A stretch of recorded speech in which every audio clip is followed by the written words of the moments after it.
Sé muy bienvenida y bueno, al resto que sois de casa pues también bienvenidos y vamos a meditar en la palabra del Señor en esta mañana.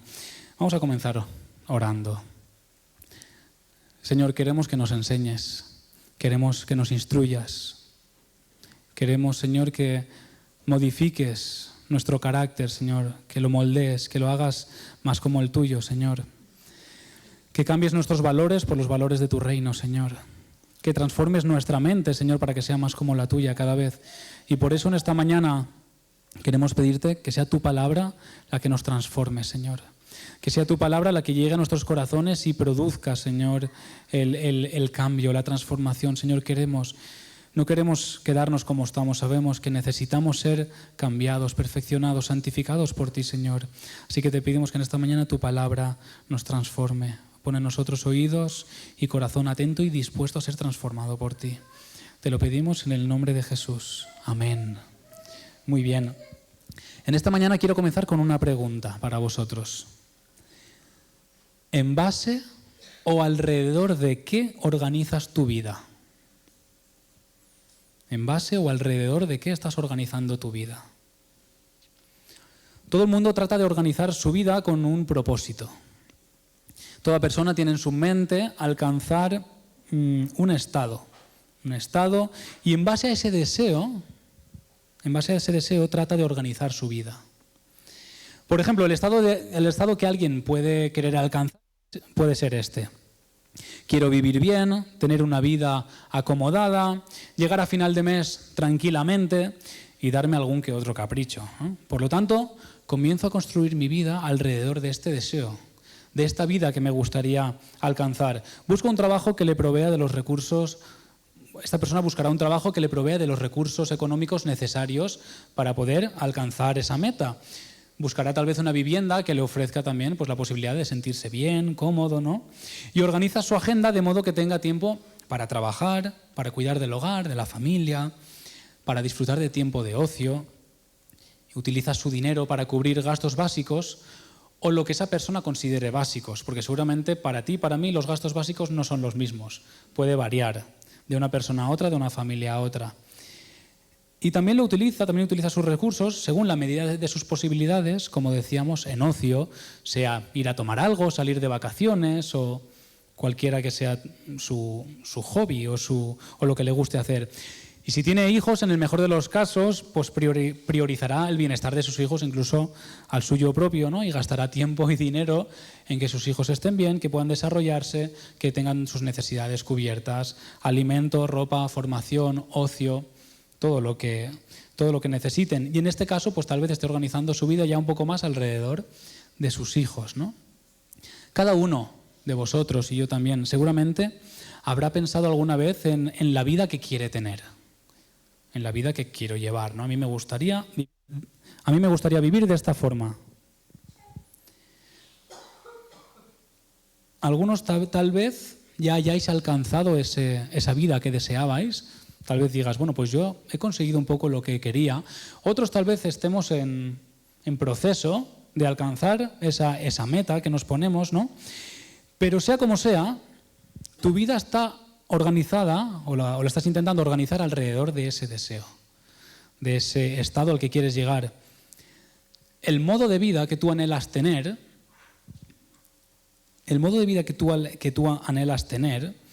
determina tu agenda, tu economía, tu tiempo, pero también tus pensamientos y tus palabras. Ya os he dicho que os invito a reflexionar en esta mañana, ¿vale? Reflexionemos profundamente. Lo que en muchas ocasiones no vamos a pensar es en las consecuencias que tiene nuestra vida deseada. Para todo el mundo, para todos, no se escapa nadie, todo lo que sirva para alcanzar la meta, la vida que queremos tener, todo lo que sirva para eso se convierte en una necesidad. Porque cuando hablamos de necesidades sabemos que como seres humanos tenemos 4 o 5 necesidades básicas. Respirar, comer, beber, dormir y poco más.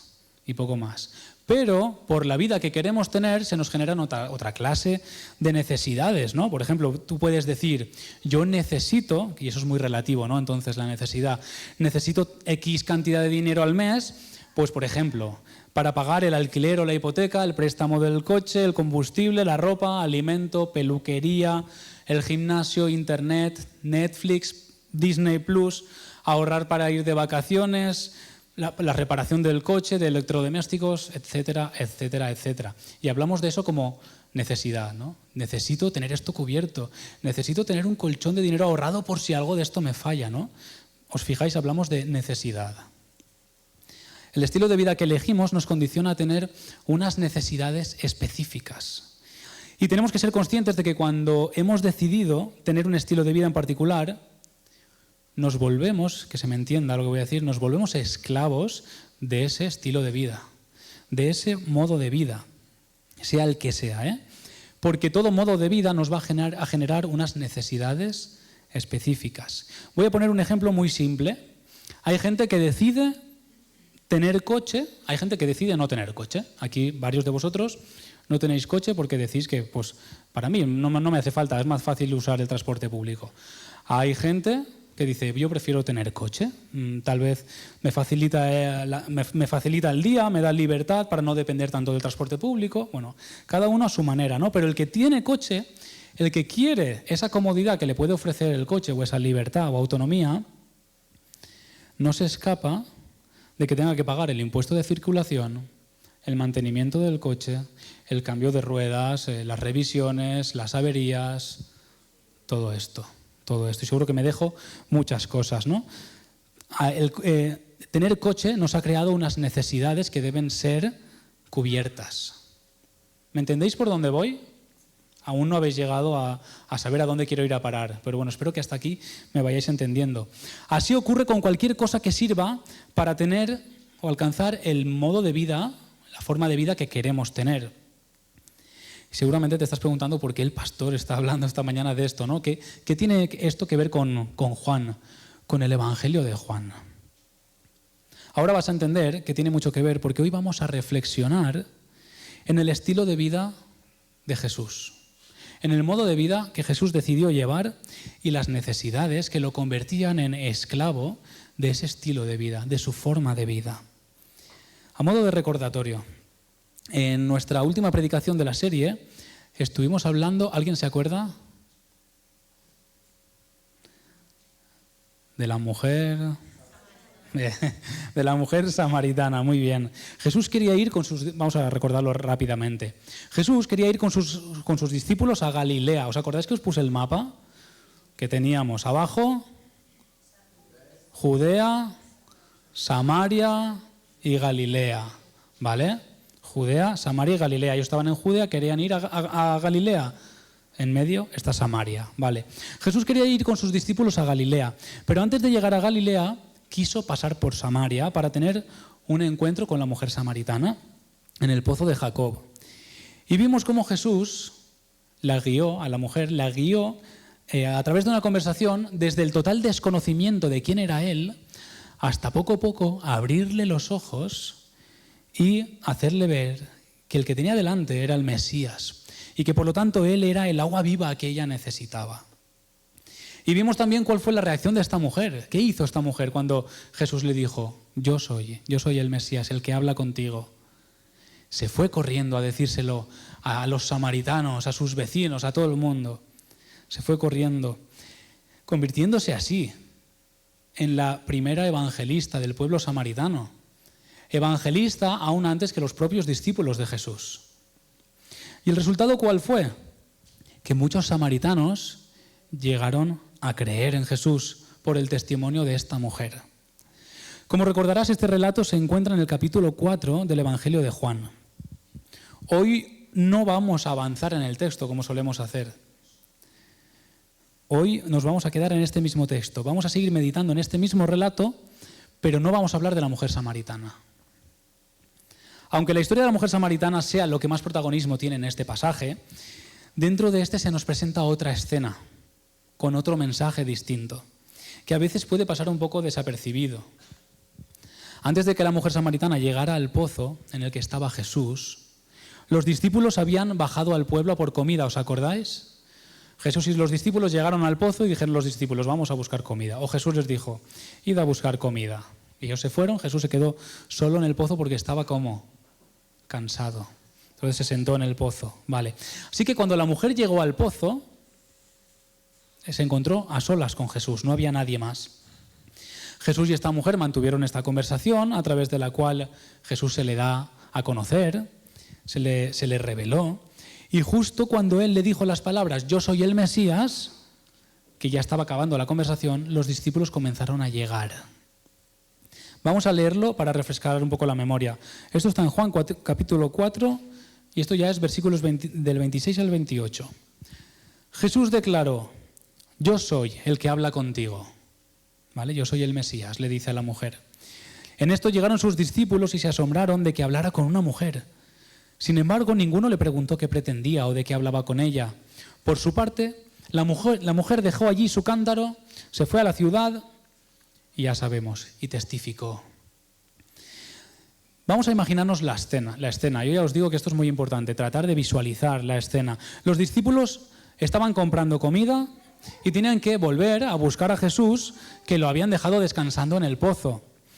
Cuando estaban llegando al pozo, cargados con la comida, ven que Jesús está hablando con una mujer. Imaginad, ellos van llegando y ven a Jesús allá en el pozo hablando con una mujer, lo cual les sorprendió, dice el texto. Les sorprendió probablemente por varios motivos. Como ya comentamos, es muy extraño que una mujer subiese a esas horas a por agua, a pleno sol del día. No era normal. Pero además, para los judíos, un hombre no podía estar a solas con una mujer. De hecho, ellos tienen algunas leyes incluso que llegan a decir que ni siquiera un hombre puede estar con su esposa o con su hija a solas en la calle por si alguien malinterpreta las cosas. Fíjate, o sea, ya sabéis que en cuestión de leyes no hay nadie como los judíos. Cualquier cosa que puedas imaginar, probablemente ellos la tengan legislada. Por eso dice el texto que los discípulos se sorprendieron al ver a Jesús con una mujer. Mientras ellos estaban llegando al pozo, lo que vieron es que la mujer dejó su cántaro en el suelo y se fue corriendo. Lo que no sabían es que se había ido a contarle a los samaritanos lo que había hablado con Jesús. Ellos no llegaron a hablar con ella, ni se enteraron de lo que había estado hablando con Jesús. No tienen ni idea de lo que había pasado. Pero tampoco le preguntaron a Jesús, dice el texto. Probablemente estaban ya bastante acostumbrados a que su maestro hiciese cosas extrañas, entre comillas, o cosas que no eran tal vez políticamente correctas en el mundo judío, ¿no? Como diríamos por aquí, estaban curados de espanto, ¿no? Estaban curados de espanto ya de que Jesús hiciese estas cosas. Entonces ya decían, sus motivos tendrá para haber estado hablando con esta mujer. Así que, para acabar de situarnos, visualicemos que seguimos en el pozo y que tenemos a Jesús sentado porque estaba cansado, acordémonos, estaba cansado y seguramente hambriento. Y a los discípulos que acababan de llegar con comida y ven como una mujer que estaba hablando con Jesús se ha ido corriendo. Disculpadme, voy a beber agua. Esta es de Julie, ¿no? ¿Esta es tuya, Magda? ¿Esta es mía? Muchas gracias, Benji.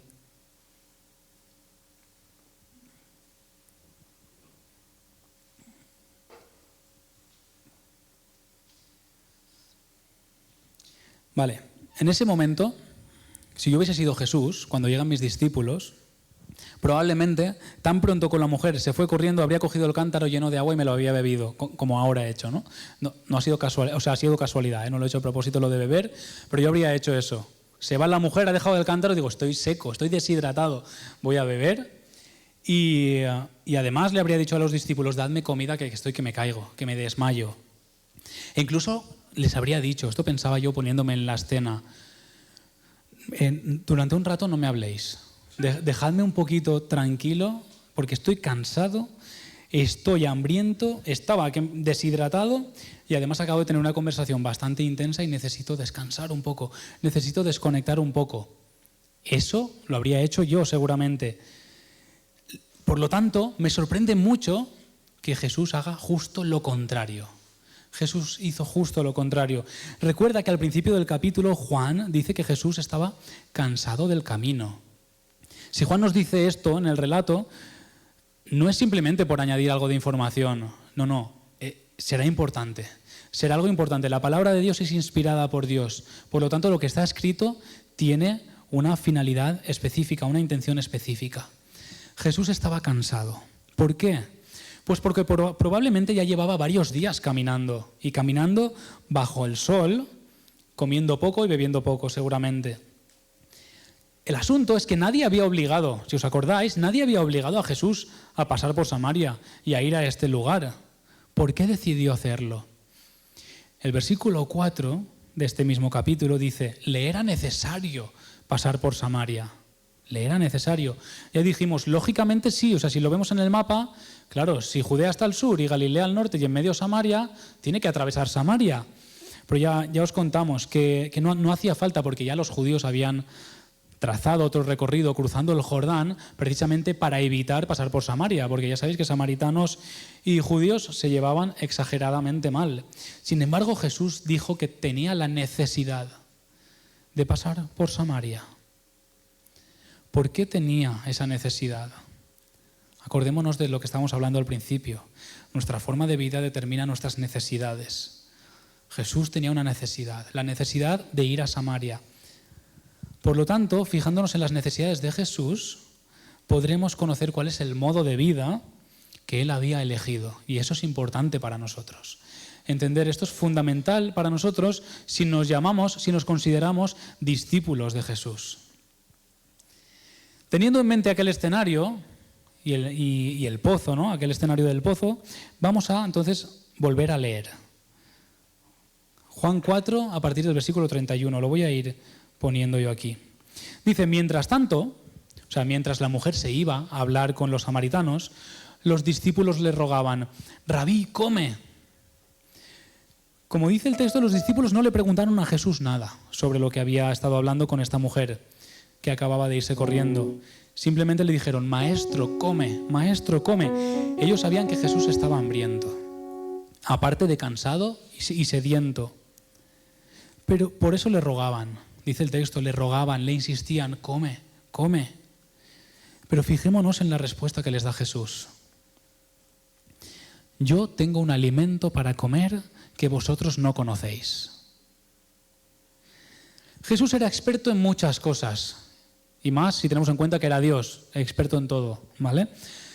Pero especialmente era experto en descolocar a la gente, en dejar a la gente a cuadros y decir, ¿qué está pasando? No entiendo lo que está pasando. En tan solo 4 capítulos del Evangelio que llevamos, ya hemos visto a Jesús descolocando a muchas personas. A los fariseos y los sacerdotes en el templo, ¿os acordáis? ¿Qué les dijo? Destruid este templo y en 3 días lo levantaré. Y ellos decían, ¿pero de qué habla este? Está loco. Pero si este templo ha costado años y años y años de levantar, ¿cómo va él ahora a decir que en 3 días lo levanta? Descolocados. Nicodemo. ¿Os acordáis de la conversación con Nicodemo? Nicodemo, tienes que nacer de nuevo. Y Nicodemo, pero vamos a ver, ¿cómo puedo meterme otra vez en el vientre de mi madre y nacer? No lo entiendo. La mujer samaritana, ¿qué le dijo? Yo tengo agua viva, le dice Jesús. Más de lo mismo, la mujer alucinada dice, no lo entiendo, me acabas de pedir agua y ahora me dices que tú tienes agua viva, que ya hablamos de que agua viva es agua corriente, agua que está fresquita, que sale de un manantial. La mujer también descolocada. ¿Qué está pasando? Y ahora Jesús está haciendo lo mismo con sus discípulos. Los está descolocando. Saben que está hambriento, que no ha comido, pero dice que tiene comida. A la mujer le ha dicho, tengo agua. Y a los discípulos le dice, tengo comida. Tengo una comida que no sabéis. Así que ahora los que están descolocados son los discípulos. Por eso el texto sigue así. Los discípulos se decían entre sí, ¿le habrá dado alguien de comer? Yo me imagino a los discípulos con la comida en las manos, mirándose entre ellos, diciendo, ¿de qué habla? ¿Qué ha pasado? ¿Quién ha venido a darle comida? Y Jesús, al verlos tan perdidos, les explica, mi comida es que haga la voluntad del que me envió y que acabe su obra. Así que ahora me imagino a los discípulos pensando, vale, ya vamos entendiendo, vamos a sentarnos que se nos viene una lección. Se nos viene una lección, porque eso es lo que hacía Jesús con ellos, enseñarles. Eso es exactamente lo que iba a hacer Jesús en ese momento. Jesús acababa, como veis, de preparar el terreno. Siempre estas frases, estas afirmaciones que descolocaban a la gente estaban preparando el terreno para una conversación por medio de la cual se iba a dar a conocer más, porque esa es la finalidad, el ministerio de Jesús, que la gente le conozca. Y así preparaba él el terreno. A Jesús le era necesario pasar por Samaria, no solo para hablar con la mujer samaritana, sino también para dar una lección fundamental a sus discípulos. Y como habréis adivinado, si tú y yo somos discípulos, esta lección también es para nosotros hoy. Cuando Jesús está hablando aquí de comida, de lo que está hablando es de necesidades básicas, la necesidad fundamental para vivir. Él está diciendo que necesita su comida, lo que él necesita para vivir es diferente. Es hacer la voluntad de su Padre, fíjate. Necesita tanto la comida física como hacer la voluntad de su Padre, al mismo nivel. Esto ya a ti y a mí nos tiene que hacer pensar. Si para nosotros es igual. Si para mí es igual de necesario hacer la voluntad del Padre que comer, que dormir, que beber, que respirar. Yo ya os he dicho que probablemente yo, primero, antes de conversar con los discípulos, habría comido, luego habría descansado un poco y luego tal vez ya habría hablado con ellos, ¿no? Incluso lo encuentro lógico, o sea, es mi lógica, pero es que la lógica de Jesús es eternamente superior a la mía. Eso no hace falta que lo diga, ya lo sabéis. Para Jesús era mucho más importante darle prioridad a la necesidad de seguir enseñando a sus discípulos que a la necesidad de comer. En este versículo Jesús les ha dicho cuál es el modo de vida que Él ha elegido. ¿Cuál es? Hacer la voluntad de mi Padre. Esta es mi vida. Hacer la voluntad del que me envió, el Padre. Y el modo de vida, como hemos dicho, es el que determina entonces cuáles van a ser tus necesidades. En este caso, las de Jesús. Por lo tanto, para seguir adelante y entender bien de lo que Jesús está hablando, necesitamos identificar cuál es la voluntad del Padre, esta voluntad del Padre de la que Jesús habla. ¿Por qué o para qué el Padre envió al Hijo? Hacer la voluntad del que me envió, ¿vale? ¿Cuál es esa voluntad? Para ello vamos a ver 3 versículos que Juan mismo los dice, los escribe. 2 los tenemos en el Evangelio de Juan y uno de ellos lo tenemos en una de sus cartas, en la primera carta. Dios no envió a su Hijo al mundo para condenar al mundo, sino para que el mundo sea salvo por él. Jesús mismo dice, yo no he venido para juzgar al mundo, sino para salvarlo. Y primera de Juan 4:14, y nosotros hemos visto y testificamos que el Padre ha enviado a su Hijo como Salvador del mundo. ¿Hay alguna duda de cuál es la voluntad del Padre para Jesús? No hay ninguna duda, ¿no? Lo envió para que sea el Salvador del mundo.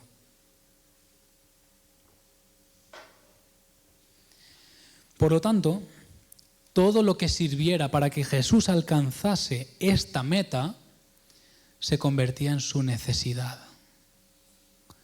Su necesidad. Por esa razón, pasar por Samaria le era tan necesario. El versículo que viene a continuación es clave para el mensaje que me gustaría transmitiros en esta mañana. ¿No decís vosotros que aún faltan 4 meses para que llegue la siega? Pues yo os digo, alzad vuestros ojos y mirad los campos, porque ya están listos para la siega.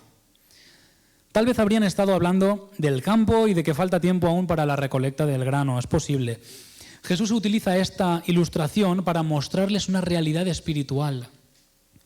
Los campos están listos. En otras versiones dirá, los campos están blancos. Hay una canción por ahí que dice que los campos ya blancos están. ¿Qué quiere decir Jesús con esto? Algunos dicen que probablemente en este momento los samaritanos ya están subiendo hacia el pozo. Los samaritanos a los que la mujer samaritana fue a hablar ya están subiendo al pozo y que seguramente sus vestiduras eran blancas. ¿Podría estar haciendo esta relación Jesús con el campo y estos samaritanos preparados para ser cosechados, ya entendéis, para que conozcan a Jesús personalmente? Pero lo que yo quiero destacar en esta mañana es que los discípulos de Jesús, aunque habían tomado la decisión de seguirle, aún tenían la mirada puesta en las cosas terrenales. Seguían priorizando la comida, seguían priorizando las necesidades físicas y seguían hablando de cosas naturales, como la época de la cosecha. Pero Jesús en este momento les hace apartar su mirada de lo terrenal y los lleva a mirar hacia lo espiritual. A mí me ayuda a imaginar a Jesús cogiendo la cabeza de sus discípulos uno a uno y diciéndoles, deja de mirar aquí y mira allá, mira lo que está pasando, mira lo que está pasando. Literalmente le dice, alzad vuestros ojos y mirad. Esta semana comencé un libro que se llama Distraídos. No sé si alguien lo ha leído, si alguien lo conoce. Se llama Distraídos. Y he comenzado a leerlo porque llevo mucho tiempo convencido de que la distracción es uno de los peores males que la Iglesia de Jesucristo está viviendo en nuestros tiempos. Estoy totalmente convencido. Nuestro contexto social, por ejemplo, nos ha distraído generándonos la necesidad de invertir todos nuestros esfuerzos en perseguir una vida soñada, dejando los restos para Dios. Dejando los restos para Dios. Invierto todo en alcanzar esa vida que quiero. Y a Dios le doy el tiempo que me sobra, el dinero que me sobra, las fuerzas que me sobran, la ilusión que me sobra. Y por eso lo que tenemos hoy es una iglesia, en general, sin pasión. Una iglesia sin compromiso.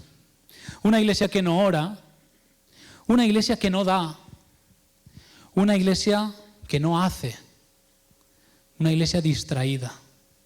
Una iglesia distraída. Y en este momento me viene a la mente el profeta Ageo.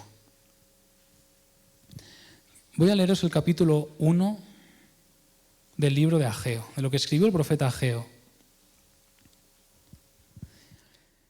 En el año segundo del rey Darío, en el mes sexto, en el primer día del mes, o sea, está bien identificado el momento, fue dirigida esta palabra del Señor por medio del profeta Ageo a Zorobabel, hijo de Salatiel, gobernador de Judea, y a Josué, hijo de Josadac, el sumo sacerdote. Les dijo, así ha hablado el Señor de los ejércitos. Este pueblo dice, no ha llegado aún el tiempo. Nos suena de algo, ¿no? No ha llegado el tiempo de la cosecha, ¿no? Faltan 4 meses, vale. Estos dicen, no ha llegado aún el tiempo de que la casa del Señor sea reedificada. Entonces llegó esta palabra del Señor por medio del profeta Ageo. ¿Es acaso para vosotros tiempo de habitar en vuestras casas artesonadas mientras este templo está en ruinas? Pues así ha dicho el Señor de los ejércitos, meditad bien sobre vuestros caminos. Sembráis mucho, pero recogéis poco. Coméis, pero no os saciáis. Bebéis, pero no quedáis satisfechos. Os vestís, pero no os calentáis, y el que trabaja a jornal recibe un salario en saco roto. Así ha dicho el Señor de los ejércitos, meditad sobre vuestros caminos. Subid al monte, traed madera y reedificad el templo. Yo me complaceré en él y seré glorificado, ha dicho el Señor. Buscáis mucho, pero halláis poco. Lo que guardáis en casa, yo lo disiparé con un soplo. ¿Por qué?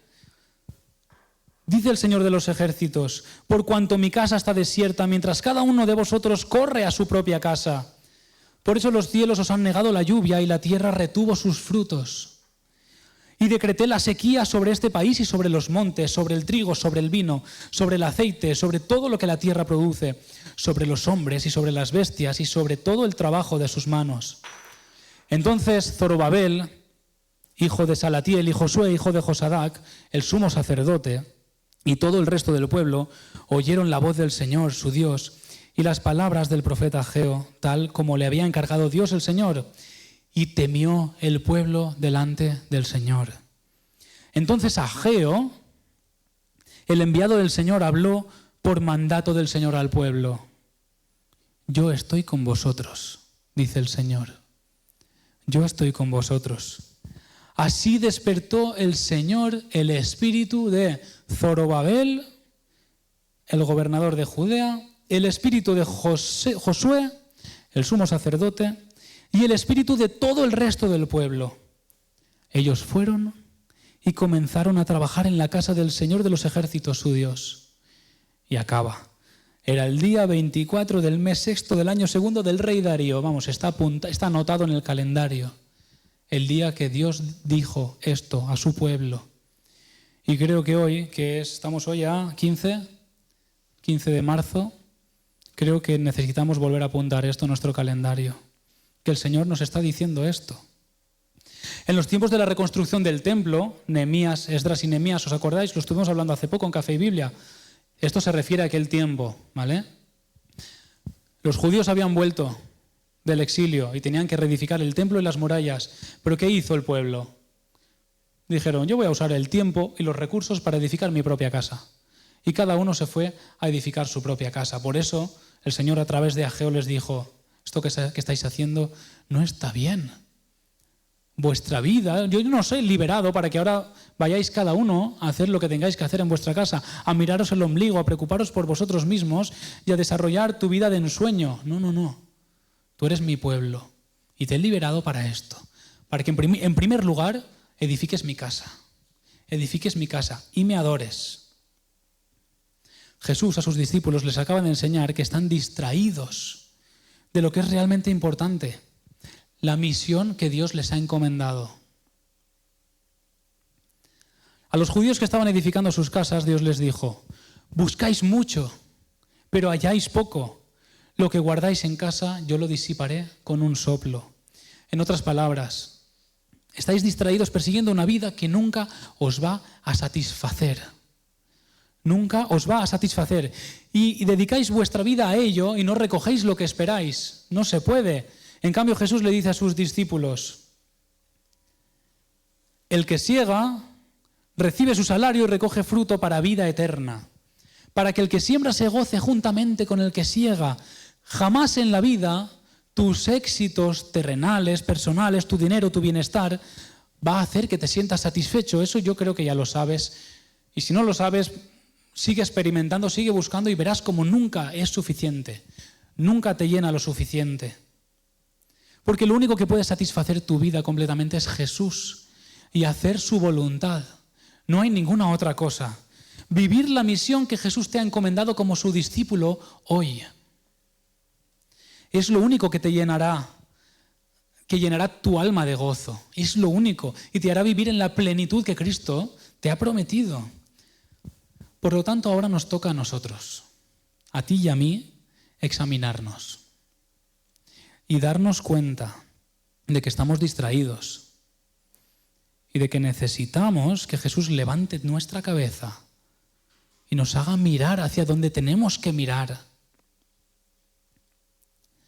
Más adelante en este mismo evangelio, Jesús dirá a sus discípulos, en esto es glorificado mi Padre, en que llevéis mucho fruto y seáis así mis discípulos. ¿Tú quieres glorificar al Padre? ¿Ese es el modo de vida que tú quieres? ¿De verdad? Entonces esto va a determinar tus necesidades. Jesús dice que su comida, su necesidad vital es hacer la voluntad de su Padre, que es salvar el mundo. Y esa misión se nos ha encomendado ahora a ti y a mí, como cuerpo de Cristo lleno del Espíritu Santo. Que traigamos a las personas a Cristo para que sean salvas por Él.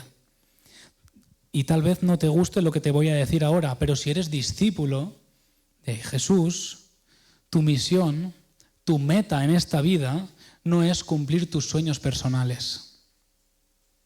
Es que Jesús cambie tus sueños por los suyos. Que Jesús cambie tus sueños por los suyos, que tus anhelos, tus deseos sean los suyos. Que la necesidad de Jesús sea la tuya. Que la comida de Jesús sea la tuya. Que hacer la voluntad de tu Padre Celestial sea tu meta, tu modo de vida. Que ser fiel a la gran comisión de ir y hacer discípulos sea la razón de tu vida. Mientras vivas en esta tierra, algún día ya no habrá que evangelizar más. Algún día no habrá que predicar más a los inconversos, porque ya estaremos todos los que hemos tenido fe en la presencia del Señor. Llegará otro tiempo de adoración, de disfrute, de gozo permanente. Pero ahora, mientras estamos aquí, esta es nuestra misión y esta debe ser nuestra forma de vida. Un verdadero discípulo de Jesús organizará su vida alrededor de esta meta, de ser obediente a la misión y ser fiel al Padre, al pacto con el Padre. ¿Quiere decir esto que tienes que dejar tu vida completamente para dedicarte a otra cosa? No. O sí, eso te lo va a decir Dios, eso no te lo tengo que decir yo ni te lo puede decir nadie. Te lo tiene que decir Dios. Pero de que es fundamental que revises tus prioridades, no hay duda. De eso no hay duda. Dios dijo a los judíos que no edificaban el templo. Les dijo a los judíos que no edificaban el templo: mi casa está desierta, mientras cada uno de vosotros corre a su propia casa. Por eso los cielos os han negado la lluvia y la tierra retuvo sus frutos. Yo creo que todos deseamos un avivamiento. Yo creo que todos deseamos ver cómo miles de personas aquí en nuestra ciudad, en Vitoria, no solo en Vitoria, País Vasco, España, en el mundo entero, se entregan a Cristo. Nuestros familiares, nuestros vecinos, nuestros amigos, nuestros compañeros de trabajo. Pero ¿cómo va a ocurrir esto si cada uno está distraído con lo suyo? ¿Cómo pretendemos que esto ocurra? Sé que todos tenemos problemas y soy consciente, soy humano igual que vosotros. Todos tenemos problemas, todos tenemos responsabilidades que atender. Sé que todos tenemos trabajo, hogar, familia. El problema no es tener responsabilidades. El problema es que Cristo y su misión haya dejado de ser la prioridad que ordena todo lo demás. Ese es el problema. Dios no te está llamando a abandonar tu vida, pero sí a reordenarla, sí a examinarte, para que Cristo vuelva a ocupar el primer lugar, de verdad, no solo de palabra, sino de verdad. A que tu familia, tu trabajo, tu tiempo y tus recursos no giren alrededor de ti, sino alrededor de Él y de su obra. Porque la misión de Dios no avanza con cristianos que solo añaden a Jesús a su agenda cuando pueden. Es imposible. Avanza cuando hombres y mujeres, sus discípulos, entienden que su vida entera le pertenece a Cristo. Jesús dijo: mi comida es hacer la voluntad del que me envió y acabar su obra. Eso era lo que alimentaba su vida. Eso era lo que le movía cada día. Por lo tanto, la pregunta para nosotros en esta mañana es muy sencilla. ¿Cuál es el alimento de tu vida? ¿Qué está alimentando tu vida? Porque cuando Cristo vuelve a ser nuestra prioridad, cuando su misión vuelve a ocupar el centro, entonces Dios comienza a hacer cosas que nosotros nunca habríamos podido producir por nosotros mismos. Quizá el avivamiento que tanto pedimos empieza exactamente aquí, cuando el pueblo de Dios deja de correr cada uno a lo suyo, cada uno a su casa, y vuelve a correr a la hora de Dios. No te distraigas. No te distraigas. Alza tus ojos y mira. Observa cada día qué es lo que Jesús está haciendo a tu alrededor, porque está haciendo cosas. Pero si estás distraído no lo vas a ver. Observa qué ocurre a tu alrededor y pregúntale al Señor: ¿cómo puedes ser útil aquí? ¿Cómo, Señor? ¿Cómo me quieres utilizar aquí? En tu trabajo, en tu gimnasio, con tus amigos, en cualquier sitio. Dios está obrando. Solo tienes que estar atento, levantar tu cabeza y mirar. Así que ahora te invito a que tengas un minuto o dos de examen. Un minuto o dos de examen. Y que, como decía el Señor al pueblo, a los judíos, cuando no estaban reedificando, meditad sobre vuestros caminos. Os invito a hacerlo ahora. A que meditéis sobre vuestros caminos y sobre si Jesús es verdaderamente el centro de tu vida o si necesitas hacer ajustes.